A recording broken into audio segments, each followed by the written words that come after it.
I am going to set us up. These guys have come to talk with me. I hope we're going to have a conversation. The question is actually if our target is to deliver outcomes that are regenerative of soil, of better water quality, delivering really good farm livelihoods, biodiversity, we can keep going, net zero. Actually, sometimes do we need to break the regenerative principles? And the people I've invited to help me think about that with some particular context in mind, they will introduce themselves when they can speak a bit later, but I'm just going to say are Megan Hudson of Fenland Soil to my immediate right, and Catherine Wright, who is a salad grower from the Lancashire Mosses to my further right. So I want to start, oh, you see, it even says that on there. If I only knew what my slides said, I'd do a lot better job. So hopefully we're going to have that interaction as we go. So I'm drawing from, many years actually as Groundswell has existed, reflections on working with farmers, particularly around soil health, but actually also around those rider conversations and questions around what does regenerative farming look like, what is it, how does it work? So the challenge for us here, if we were trying to think about what is it, is that we're working with this huge diversity of soils and climates and markets and farmers. And the thing that's been really important, I think, in the way the regenerative movement has moved forward, is that we've not stuck with 5 principles, but we've added the 6th. That principle of context that says if we want to choose what we're going to do well, we're going to make sure we take context into account. So it's going to matter what soil or climate or market we're in. I think it's my fault, isn't it? Doesn't something always go horribly wrong when I come here to talk? Yeah, okay. So what we have is principles that underpin what's happening, and we know these ones, and I still call these, and some of you will remember, the tea towel principles. Who was here to get a tea towel? Well done. This is systems-focused thinking. It's about really focused on soil improvement that then drives improvement and more resilience across the farm system. And there's absolutely nothing wrong with these principles as long as we have the 6th one there, which says we put them into context, so that we use the right way of implementing living roots given our soil type or our climate or our farming system. And that system was developed by taking elements of conservation agriculture with elements from organic agriculture and elements from holistic planned grazing and creating a really integrated and sensible way of thinking about farming systems. And that means, thank you, John, for your picture, diverse mixes, by-cropping approaches. It means new bits of shiny kit. We can see them outside the tent. But it also probably means more measurements to make more decisions because we've got more farmer information that's needed on farm to get that context-based decision-making in place. So from that reflection of mine over a number of years, this is kind of where I am in thinking about what we need for regenerative agriculture. And that's a lot about farmer characteristics rather than farm characteristics. And it's definitely not about having any one of these particular shiny machines or any particular crops or any magic or unmagic sprays, whether they're fungicides or anything else. There's nothing special. The special stuff comes in the willingness to experiment and learn from failure, to be focused on outcomes, including margin, not on yield itself. And actually, you've got to begin with a good knowledge of how your current system works and why it works to actually build those changes in. Now, I will channel my inner Bill Clark, who retired from NIAB about 3 years ago, just at the point that NIAB was saying it's really important to be at Groundswell, and he was going, yeah. The question, of course, is that's all great, isn't it? Those principles are fine. But actually, if we're calling our system regenerative agriculture, we have to know what the outcomes are, what we're regenerating. So at the same time as Bill was challenging me to do that, we were thinking through how we might put some systems and practices in place that helped us understand if we were getting where we wanted to go. And we were doing that because the farmers themselves who worked with NIAB were asking us for that. How will we really know if our soils have got better? How will we really know if we've gone far enough in terms of reducing our nitrogen or managing our thing? And really interestingly for me, you can wind the clock back to the beginning of my life and find a really wet winter, which was 69, 70, when actually a period previous to that where long-term in cultivation had reduced soil organic matter, reduced structural stability, and we had actually a problem with soils. And we had a report that was called Modern Farming and the Soil that was written, big government report in 1971, that said, actually, if you want to grow a good crop, you're going to have to start with soils that are in good condition. So none of the stuff is really all that new. It's building on those foundations of good understanding. But it's really important to recognise that for most, but not all, regenerative farmers, the starting point is a focus on improving soil health. They moved away from wanting to talk about sustainable agriculture, because that was quite dull, and it sounded like we weren't changing anything, to a focus on wanting to regenerate rather than sustain. Now, I was on this platform yesterday talking with supply chains. Here's some, and they didn't show them yesterday. Here are the Unilever overarching principles of regenerative agriculture. They have principles too, but I think this set is interesting, not because I wasn't at all involved in writing them, I've been involved in interpreting them, but actually they've got stuff in there that's about good quality food and about farm livelihoods and about the use of renewable resources, which actually aren't in those Groundswell principles. And actually, I think we might be quite happy that these are a reasonably sensible set. They don't exclude the principles we've seen. So the supply chains wanted to then make that into something that, well, how do the principles like Groundswell line up against all those other deliverables we're looking for? So if we want better soil, well, then we're going to look to keep roots in the ground at all times. We're going to look to reduce tillage, zero tillage wherever we can. We're going to prevent erosion, have diverse crops, feed the soil and the crops, so move away from... So actually, that set just down there look an awful lot. They're not quite the same because they were written in supply chain language, but like those principles that we have on the T-towel. But if we run to the right, we start to see things like not converting natural habitats in biodiversity or optimizing the use of nitrogen fertilizers to get the right amount in the right place at the right time so that we balance both nutrition and disease management, say, as part of our management strategy. Or a challenge to plant trees. There's an awful lot of stuff in there now that actually starts to think about quite broad outcomes on farms that actually could be regenerating soil and water and climate and biodiversity, which is great. Except if you're thinking about this from a Unilever perspective, and it was the challenge for me, was, okay, that's great. How do you make that work for plantation forestry and for smallholders and for upland graziers and for everybody else? So what we did, and this is the job I did do, was to look at what that might look like if we worked it through to practices we might choose. So that we're going to give now, here's for arable crops, it works pretty much across the world, so it's not UK-centric, so there'll be some things in there that aren't appropriate in the UK. Set baselines, monitor change. So you have to know where you're starting in terms of soil health and water use and nitrogen fertilizer, and then you can choose the practices that best suit your system, and you can see whether they're going to deliver blue outcomes for water, sludgy brown outcomes for soil health, and orange outcomes in relation here to climate change. And you'll notice there are no green outcomes on there because I didn't do the biodiversity one. And anyone who's trying to write those down quickly, that is just simply a lift from the Unilever interpretive framework for sustainability. So it's pretty much there as it is. So that will become something slightly different if we're talking about pasture. There's some things there that are the same.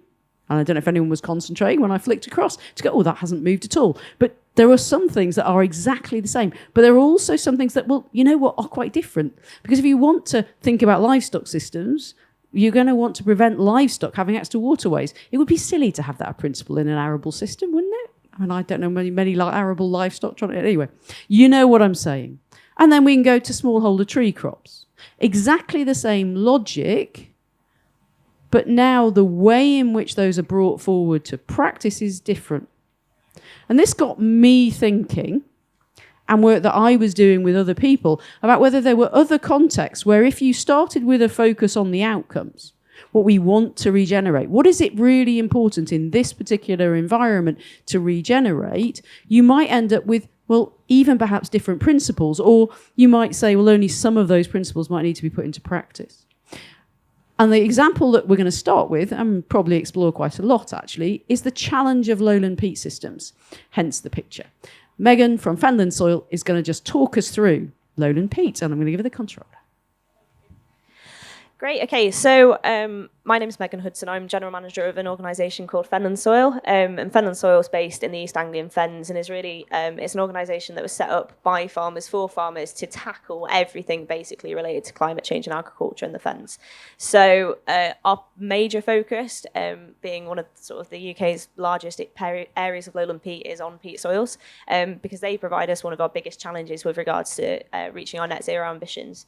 So before I get sort of rattling off too much about peat, I'll just have a show of hands. Does anybody actually think they know what peat is? Okay, a few people.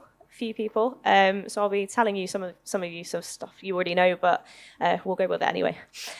So I'll caveat this is the English definition of peat. It does vary depending on where you are in the world and kind of what your government says as to what your definition is. But in England, we consider peat to be soils with an organic matter content of more than 20% to a depth of 40 centimetres or more. Peat is it's a type of soil that forms under waterlogged conditions from semi-decomposed plant matter. And in the UK, we have three major types. So we've got our blanket bogs, which is what we see in the uplands. So that's where we do lots of grouse shooting. It stores lots of water. It's those kind of habitats.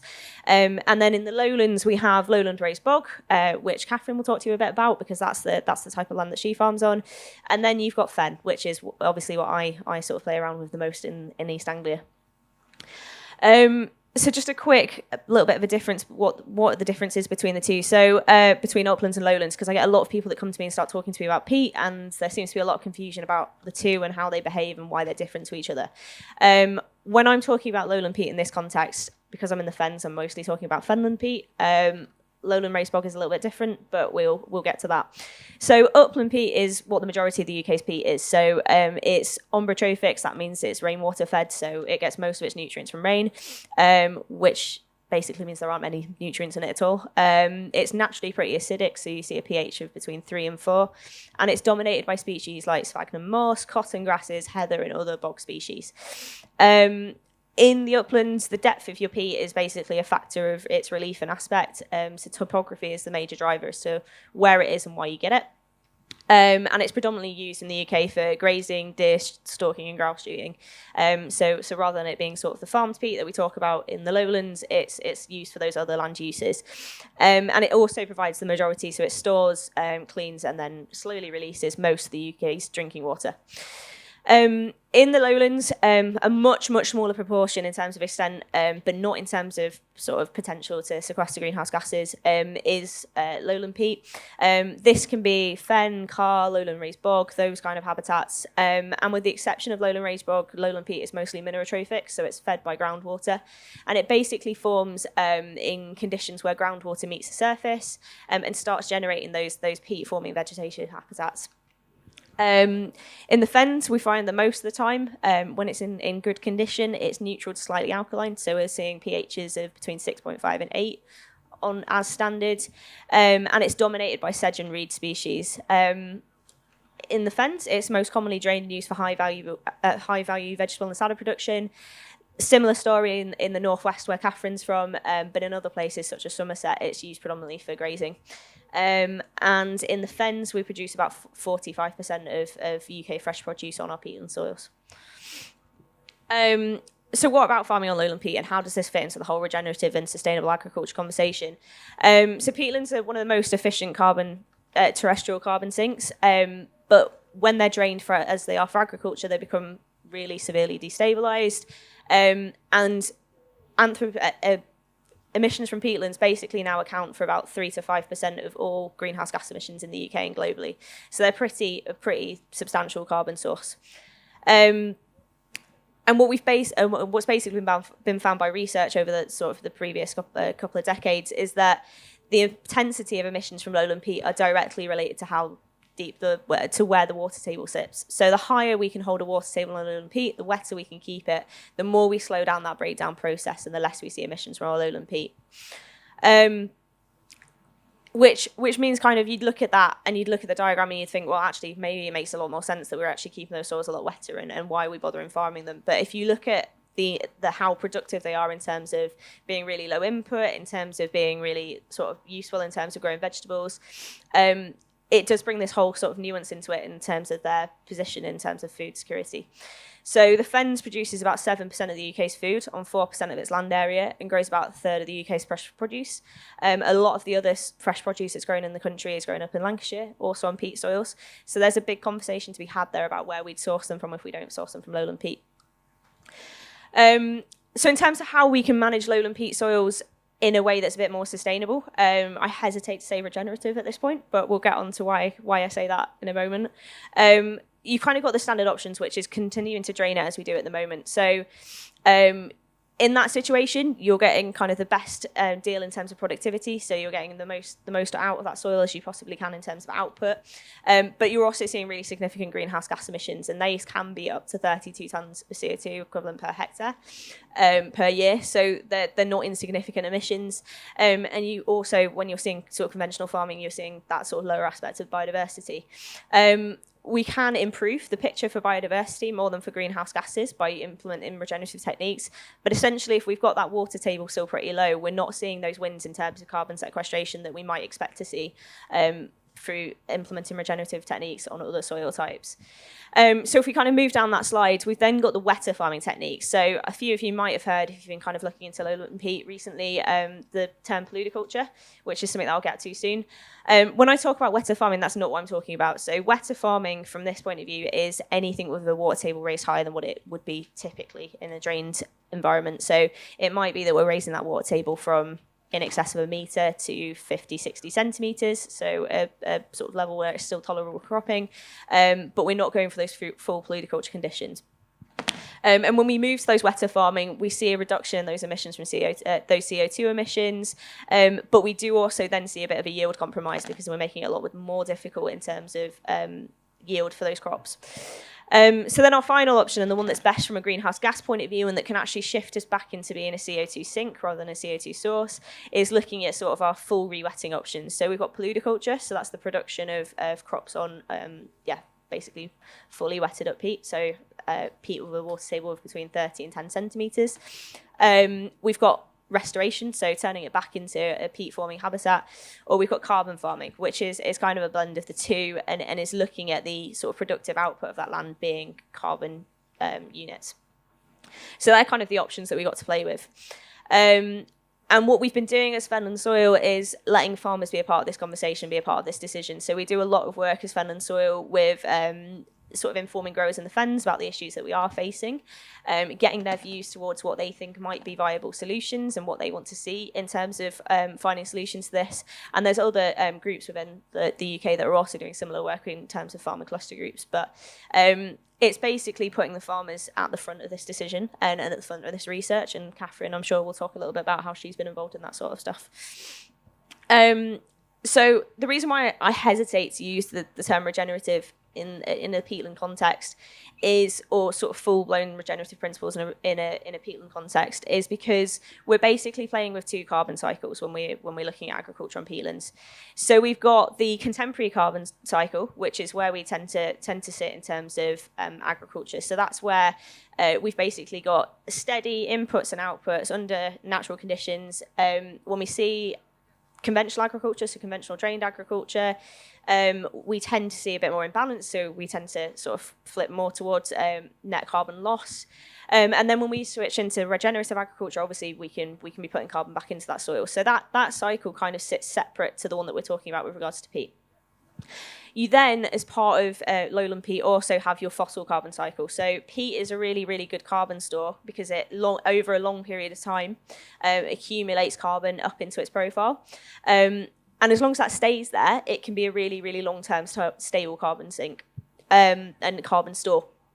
But basically what happens when we drain it is that we lose that carbon and it's oxidized and it's gassed off. And that is really, really difficult to replace without actually turning it back into functioning peatland. So we can improve soil health for sure, and we can improve productivity from a cropping point of view, and there's lots of benefits of regenerative agriculture on peat, but it doesn't necessarily tackle our carbon problem. So that's kind of why I hesitate to use it on its own, but rather it needs to be used as part of this whole suite of options that we can tackle. So that's kind of why our work, and it's work that I did a lot with Liz over the last couple of years on basically finding out whether or not we can use a mosaic of different land management options to create a net benefit across the landscape in terms of the way that we manage our soils. So I think that really the ideal option in terms of lowland peat will be a whole mosaic of different options. And we've been working really closely with farms in the Fens and now in Somerset and in Shropshire as well on using farmers' own local knowledge to generate these mosaics and basically ask them how their fields performed in terms of productivity, in terms of its soils, in terms of its hydrological management, so we can identify those areas that can naturally be exploited for changes to land management practices, and we can basically fit together this puzzle of different land uses in a way that provides us the most net benefits. So yeah, that's all from me, and I'm going to hand over to Catherine, but I did just want to give a little bit of a shameless plug to Fenland Soil. So if you're not already in contact with us and haven't already heard of us, you can sign up to our mailing list on the website.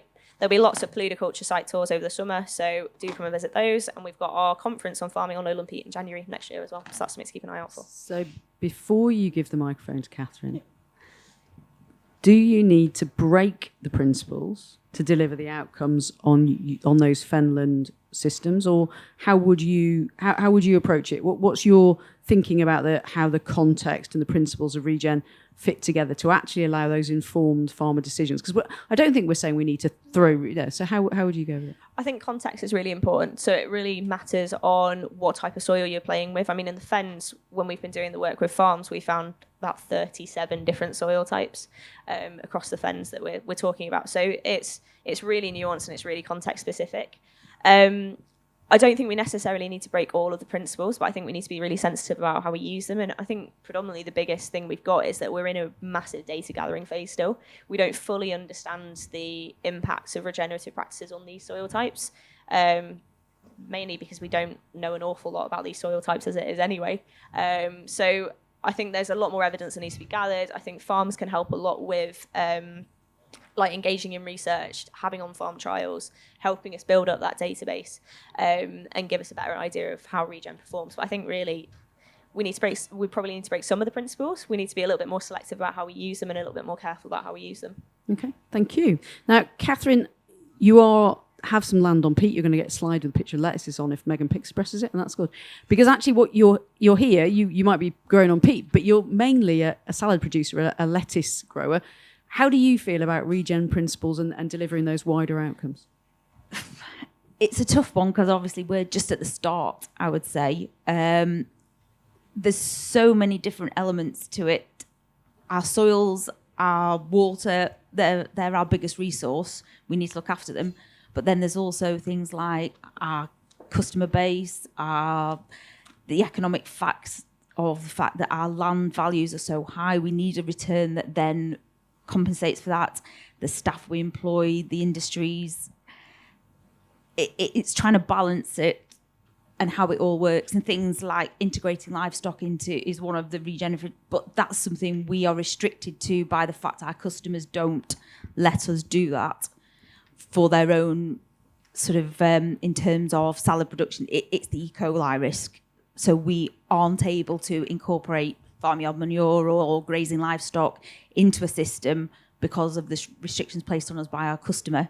So it's got to be a match of the things that work for our soils. It's something we don't know. I don't profess to have the answer yet. That's why we're taking part in a lot of trials on farm at the moment, different crops.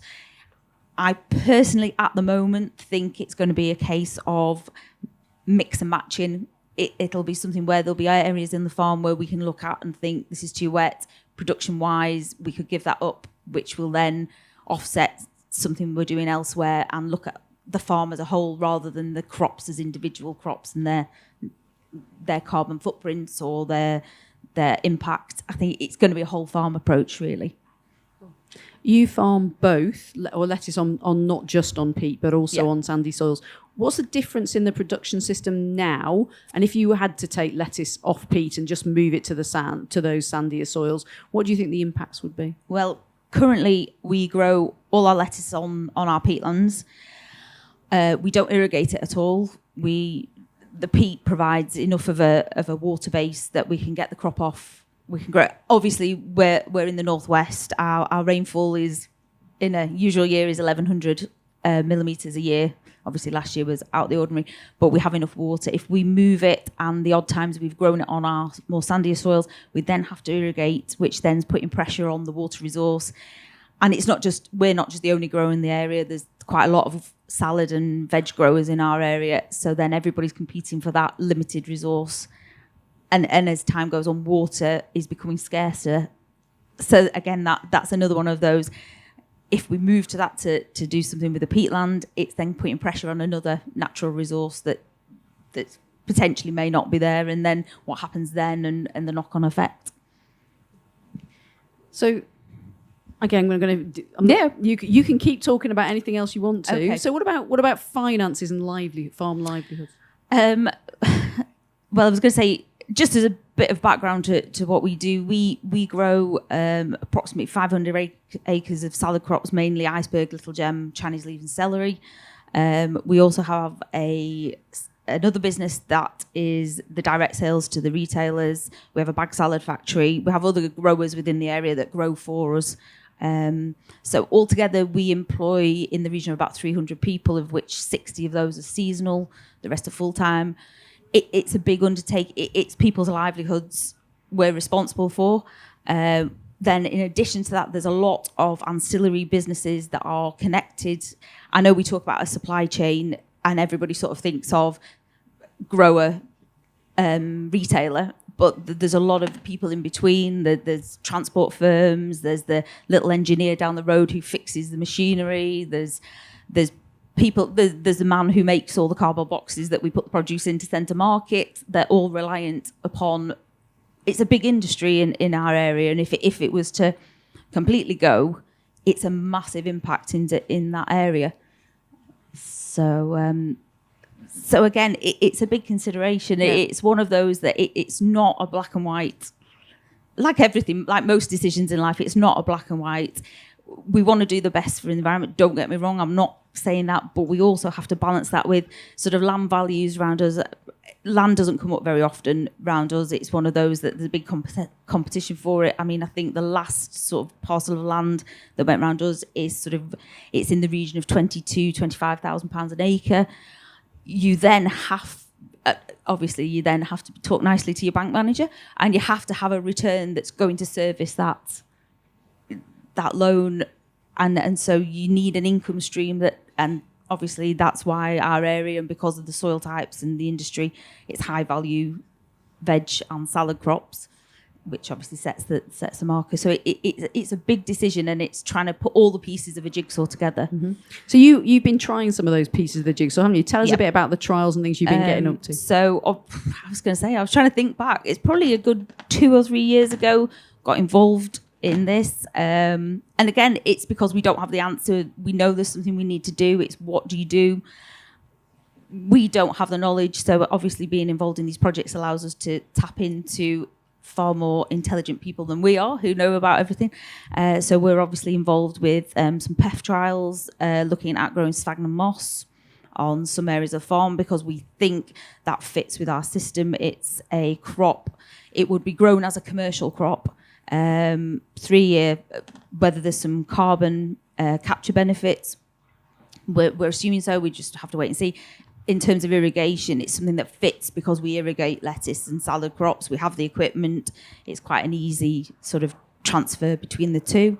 We're also involved in projects looking at whether we can raise the water table, continue to grow our existing crops, but at a higher water table. Trying to think what else we're involved with. Are you playing with any TIFA? No. Oh, no. Well, I'm helping. It. I'm not on our farm, but I am involved with growing TIFA just down the road in Manchester. So yeah, do get involved in that slightly. It's more from the machinery and the whether there's sort of similarities and equipment we can move between the two industries. Yeah, so for people who don't know what TIFA, because it's its Latin name, that's bulrushes. So it's that use of bulrushes for a number of things. There's a real good market at the moment, growing market for the fluffy bit of the bulrush as a down replacement in jackets.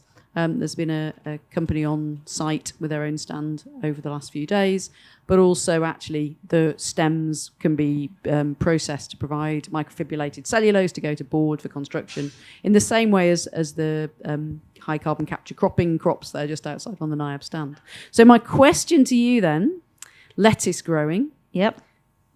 Regen principles. If you're after those outcomes that are around better soils and nutritious food and climate and water and all of that stuff, can you do it and go with the Regen principles? Or will you need your own? My sit on the fence answer will be, I don't know. Yeah. It's one to test. Yeah. I think it'd be difficult, quite hard.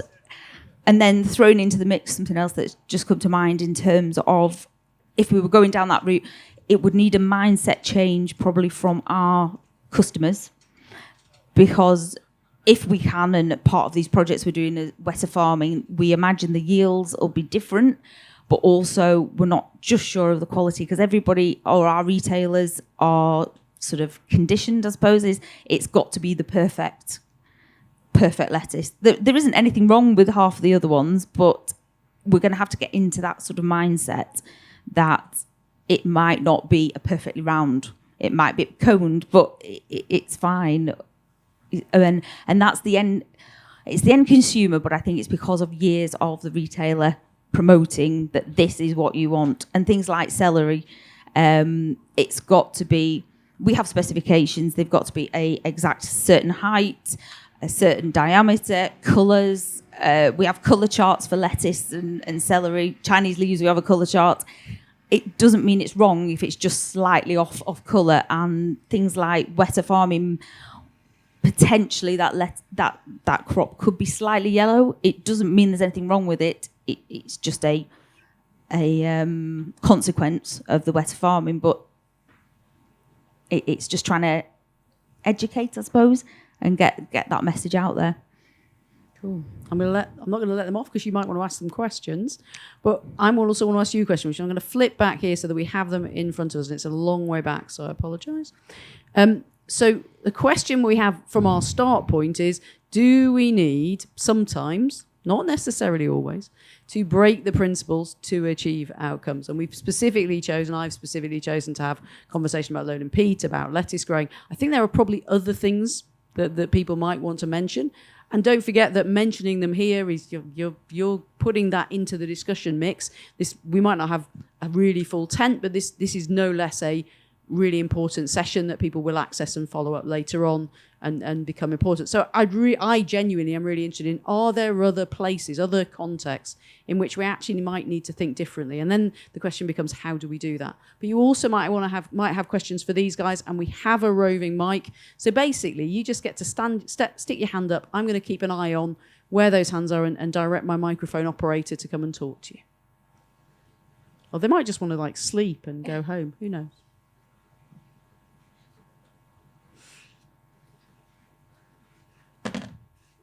Hello. I had the really interesting question. My question's not interesting. Sorry, your interesting comment that you can't think of a way to incorporate livestock into your lettuce growing business because you've got that issue with contamination. So you're looking at it as a whole farm principle. But if it's like some sort of rotation, does that allow you to incorporate livestock? Can you business stack sort of that way, or is it sort of you just cannot think of a way of doing it? It's just too much of a... It's a case of in things like farm animal grazing animals, we wouldn't be able to grow a crop on there for 18 months, but obviously because of the timescale that would give us 2 years. But then we also have protocols that we can't potentially harvest a crop that is within, at the moment, they're a kilometre from any grazing animals. So where we are, we're quite small fields, and at the moment we're all veg production, but it's sort of, if we moved around in a rotation, it's how that impacts on the other land because of grazing animals and then the 2 years. And so I'm not saying it's it's just one of those really hard, we sit there and think, right, well, we could do it here. No, we can't, cause and it's also the impact that we have on our neighbours.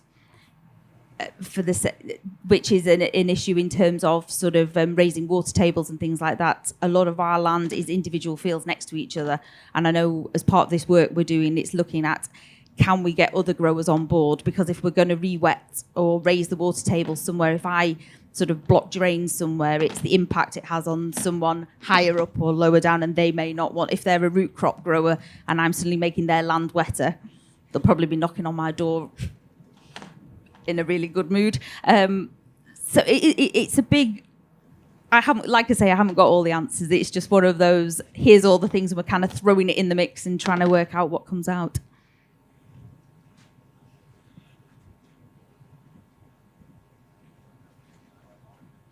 One at the front. Can make you run, you see. I know you just walked past someone, but unfortunately for you, I saw this hand first. Just following on from that, Catherine, how engaged are your neighbours? How much are they entering the conversation? How much are you trying to drag them into the conversation, which might be the case? Yeah. At the moment, there's quite a lot of, it's down the road, it's 2035, and it's like, yes, yeah, that will be here sooner than you think. There's a lot of, and I think probably some of it is, as farmers and growers, we're probably all guilty of it. You need to be able to see it to believe it, and there's lots of education. There's lots of we're going out there and telling people, but until there's something there, which is why we're sort of involved in some of the trials, and people need to be able to come and touch things, and it's a bit like pieces of new machinery. Nobody ever jumps first until there's one that someone can go and touch and stroke, and it's one of those. So we're hoping once like the sphagnum farming trial's done, people will come in, be interested. And it will be a case of, if we did it again, we wouldn't do this. We made a huge mistake on that. But that's pretty much where you get the interest from. So at the moment, it's a bit difficult because I think people don't see it as, not that it's not as important. I just think they think it's too far in the future, and it really isn't. So, yeah. Megan, have you got any thoughts from the Fens on that cooperation? Yeah, I think we're probably getting on a little bit quicker in terms of engaging with other farmers. We've been really quite fortunate in the Fen. So Fenland Soil is working with about 45 growers at the moment, and that number's increasing all the time. But I think it was our direct to retail growers that kind of came on board first. It was a lot of those that kind of came on board first, or people that kind of had other jobs within the industry that kind of were a little bit more aware of what was going on in terms of conversations about net zero. But yeah, I think like Catherine said, having sort of tangible things that people can go and see really helps move this conversation along a lot quicker. We found carrying out our mapping exercise work, because it's like a tangible thing that growers can have a look at and have conversations with and talk to each other about, and they can see sort of an end product from it. That's worked a lot better in terms of engagement rather than just sort of having workshops and talks and things like that, because it just helps show them that actually things are happening, even if they're a bit slow, and that we are moving towards some sort of solution, or at least some ideas of where we might need to head to find that solution. So in that context, I think that's very important that the farmers themselves are driving what, and we might have called them principles in that context, but the decisions around what the scope and opportunities for land change and what's going to decide that is. Do you think that farmer-driven principles thing actually is also a regenerative thing? It's of course where these principles came from. Yeah, definitely. And it's really important, because if the guys that we're working with are driving forward what they want to see and driving forward sort of the ideas, they've got so much more ownership over it. So they just sort of take it and run with it. And I almost can just sit back then and just let them get on with it, because they've kind of taken it and they're running with it and they're doing what they want to do, and it's kind of come from their ideas, and it just takes a little bit of a nudge in the right direction to get them going with it. Yeah, so I think that is an example of where that same mindset that the Cherries had that put things into practice that then became is part of what that's happening. Right, we'll go there. Moving away from the fenlands and lettuce production to the grass weed infested cereal lands of East Kent, where we're min-tilling and direct drilling, how often can we use the plough? So you think that perhaps breaking that principle, that because it's there as limit soil disturbance. So keep your microphone a minute. It's there as limit soil disturbance. So actually in that version, it doesn't say you can't plough. Okay, so we can plough every so often. The evidence, if you're going to ask me my opinion as a soil scientist, the evidence suggests The strategic tillage, that's tillage that's used for a reason, which is usually a weed control reason, not a soil. You can do good seed beds through other soil health measures, but weed control, 1 in about 5 or 7 is an appropriate response. The other choice, and this is the balance we might want to have a think about, we've got 2 principles here that might go against one another. One is limit soil disturbance here with not just metal, but also chemistry. So our choice then is probably a herbicide versus metal.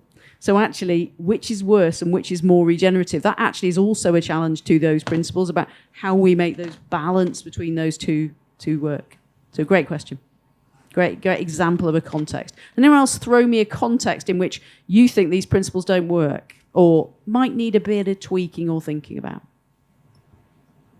Because if we can think of them, then we can begin to take the steps that design those new systems or those new approaches. I've got one at the back and then one coming down the side. Or the other way around, it's fine. Certainly looking at the weather we've had in the last 18 months, I'm very new to this principle of farming. I'm having to relearn everything I ever knew. But if I hadn't actually moved soil, even though I had lovely cover crop, if I hadn't moved it this spring, I would never have got spring crops established. I wouldn't have been able to pay the rent. So this is, if you like, an example of where we may have to break with it. Yeah, and I think there were, I don't know if there are other regenerative farmers in the room, there were certainly a lot of regenerative farmers going, oh, okay, actually to get a crop away this spring, we're going to have to use a little bit or as little as we need to. And that is the importance, I think, that as little as we need to. So a great example of that, you know, the really wet winter, or there could be other extreme events where that was really important. Beck. Yeah, on the peatlands, I was wondering if you were looking at biochar and how that could, you know, reduce the methane being given out and increase productivity and be integrated. So there are Polludiculture Exploration Fund trials, and Catherine can tell you a very exciting story. I was going to say that's another one of the trials we're involved with. So as yet, I don't know where we're working with other organisations. That is one of the things we're looking at as well. I thought you might be going to tell us the Commando Peat story. Oh, the Commando Peat story. Great, thanks. As part of this trial, here we go, the Commando Peat story. As part of the trial, there's biochar being put in the field and we have to collect the samples every 6 months. So it was February, so you can imagine it. We had to collect the samples and our land, same as everybody else's, you could not walk on it. So if anybody had a camera, I had to take our production manager with me and basically say, if I disappear, grab my legs, because we were crawling across the top to get these samples because we didn't want to let the academics down. But it was one of those that if anybody takes a picture of this, that's it, you're all gone. It was like, yeah. And now I've made her tell the story on camera. Thanks, it's all right. I'm used to being humiliated. It's fine. I think this also is that willingness of farmers to experiment and to try things, to actually support and enable research, which is an also key part of regenerative systems that is I think really important to illustrate, not just the fact that Catherine looks really funny when she's covered in mud. It's all right. My neighbours think I absolutely do, which is back to this, the engagement, that every time they see us going out and doing something, they're like, oh, for goodness sake, what are you up to now? But then they all are looking over the hedge. We all look over the hedge at each other, and they are all looking over the hedge, and they are all coming to me and say, oh, that's not growing too bad, and that's not. So that's the start of the story. We just have to keep building on that and say, well, can you get from your side of the hedge and you can come around and actually have a look. But it's a slow process. It's by nature, we're a bit cynical as a set of growers, and we have to sort of see results and we have to know what's going on. So it's a slow burn.